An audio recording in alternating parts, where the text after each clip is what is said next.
So welcome, Adam, to the latest interview in our In the Know with a CPO series.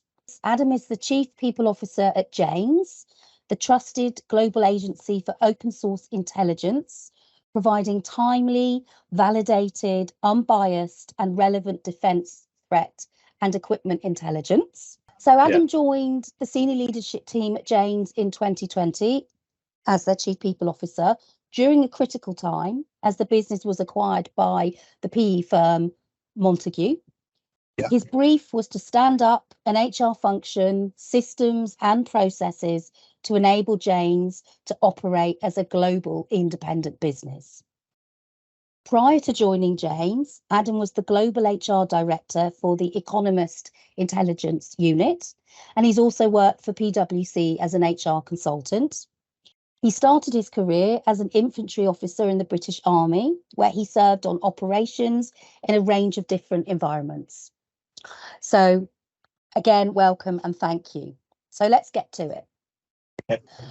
So you really started at a critical point in the development of Jane's strategy and the new stage in their journey. What was your approach to really getting under the skin of the business and its strategic goals so that you could create really meaningful and closely aligned HR strategy?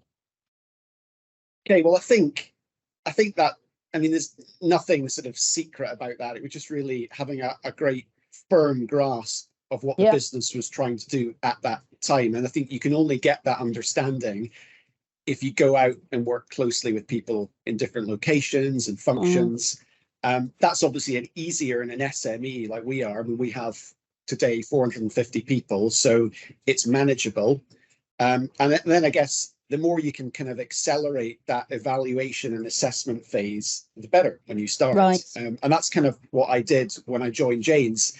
Obviously, pace was a big factor. So I was just under no illusions that I had to do it quickly and then start thinking about the priorities. What sort of difference does it make being a PE-backed driven business or PE-backed business in terms of your sort of approach and focus? Does it change? Is it different to other organisations you've worked in?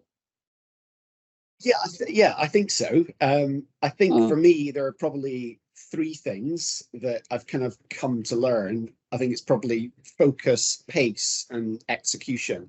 Right. I think you have to be incredibly focused, so absolutely no sort of distractions or activities that kind of won't move the dial in a meaningful way. But that's also because in an SME, you're unlikely to have lots of resource or a big function to go and have lots and lots of initiatives. So you have to drill it down into a core set of things that you want to try and get done. Pace, because you're obviously very aware of making meaningful commercial growth in a short time frame, and you're always aware of that. And then the execution brings those two things together. So being able to get things done and demonstrate real value, you can't execute properly if you've just got loads and loads of different priorities. You have to be quite focused. And then given that the nature of the business is all about data, I know we've talked about data in the past, what value do you put on metrics, measures of success, and how do you instill that in the team? The situation we were in during the carve out from our previous parent company is very different to the situation we're in today. So I think it's all about context. So if I'd suggested some big complicated L&D initiatives in 2020, that wouldn't have been the right thing to do. So back then, the focus around strategy was largely around really operational excellence, delivery, standing up all the core aspects of a great global HR function.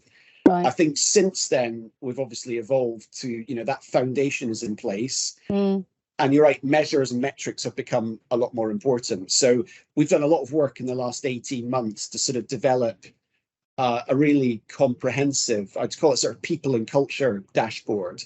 And really that's something that should give a complete view at any time of what's sort of going on in the business.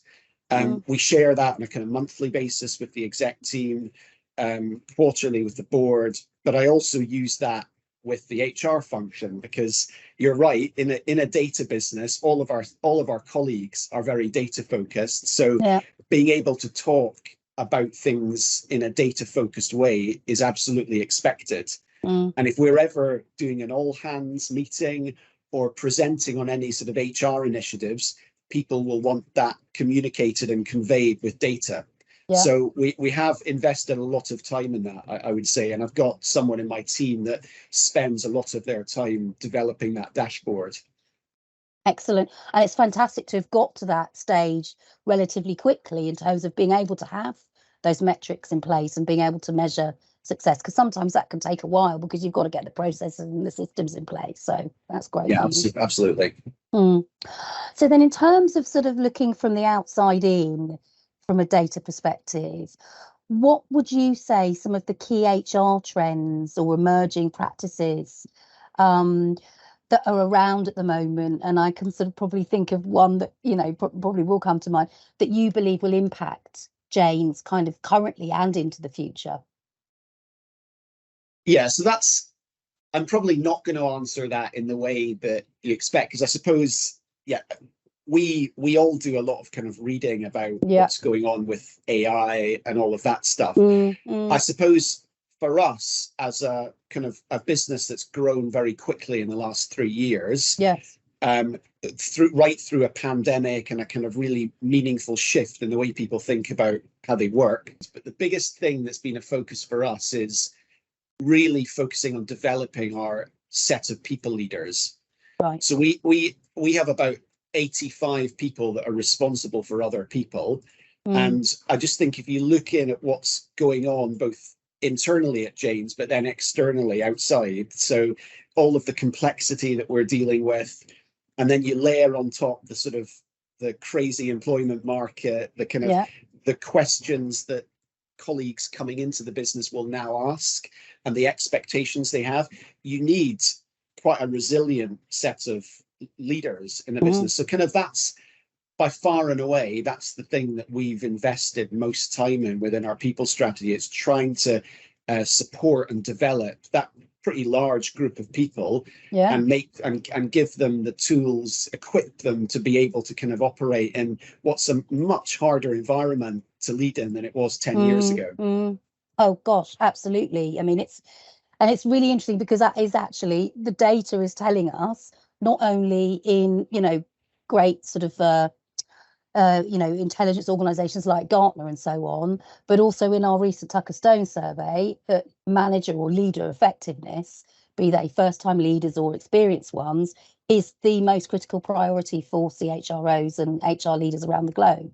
So, you know, that really kind of sort of, you know, it is very consistent with what we're seeing in the external market. So fantastic that that's been a focus. I think the other thing which impacted us as well, because we were carved out of a very, very large previous parent company. Yes. And suddenly being an independent, small global company, that's really changed the nature of being a manager very quickly. So much less process, much fewer layers, you're being much closer to the top, and in some ways greater accountability in a very, very short space of time. So we kind of had no choice, and that it became very clear that that was something that we really needed to focus on.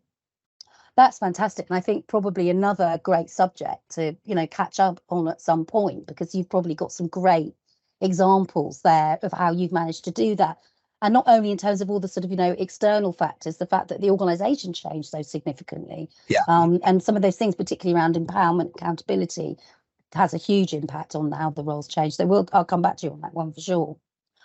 So just to sort of round things off, looking back on your career, and I think, you know, our audience are really interested to know these things, what advice would you give to HR professionals aspiring to be CPOs? And is there anything that you think would be particularly important or useful for them to know about or focus on if they want to target that PE environment, which is coming up a lot at the moment? You know, we've got people coming to us and saying, that's the sector I want to, you know, target for my career. Yeah, I think there's probably three sort of things that have kind of that bridge both kind of being a CPO, but also the PE world. Is like the first one is maybe generalist operational experience. So in a relatively small portfolio business, you're kind of building a function from the ground up. You're not going to have much resource around you. I think very quickly you work out that there isn't an army of people to help you go and do stuff. So you just have to be able to kind of roll your sleeves up and get on with stuff. And the sort of things I had to do early on, you're doing different things every day. You're like, turning your hand to sort of the ER type work, the restructuring, the redundancies. You might be doing bonus and pay review stuff. You might be having to write an employee handbook or a policy on something. So I think if I hadn't had a kind of an operational and sort of generalist background, I think I would have found it quite hard initially because there's just so much I had to do. Yes. I think the second thing which comes to mind is sort of like pragmatism. It's like it's just really important to be able to kind of be pragmatic about things and not necessarily assume that you're going to have a perfect solution to something, or you're going to have the time to create a perfect solution. So being able to kind of just get things done in a good enough way, if you're moving very quickly, that can be a useful kind of mindset. And then I think the third thing, which I kind of found out very quickly, was how much communication you have to do. So again, in a smaller business, you really are being very hands-on. And if you're going through lots of transformation and change, there aren't loads of people around to deliver messages. It's going to be you. And the CPO is one of the key people to stand behind and talk to the rest of the business about what's going on. And the amount of sort of briefings that I had to give or questions that you have to answer. I think you're a key figure in articulating and conveying why the business is changing, what's going on, and kind of need to be able to do that. But I think overall, it's important to remember that it is just at its core, it's a business partner role. And you can get distracted by running the function.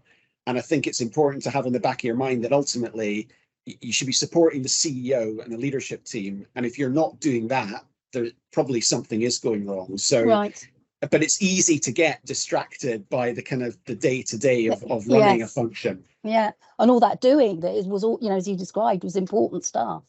But I think that's really interesting. Fundamentally, what you're saying is that, it is about that business partnering relationship. And that's what, if you do that well, that does lead to success, because that's how you really get to learn and understand the business. Absolutely. Adam, thank you so much. It's a really interesting discussion. And I know that there's a lot more that we can talk about. And I will definitely be coming back to you to talk more about the leaders and the leadership development you've done. But thank you again for your time today. It's been a pleasure.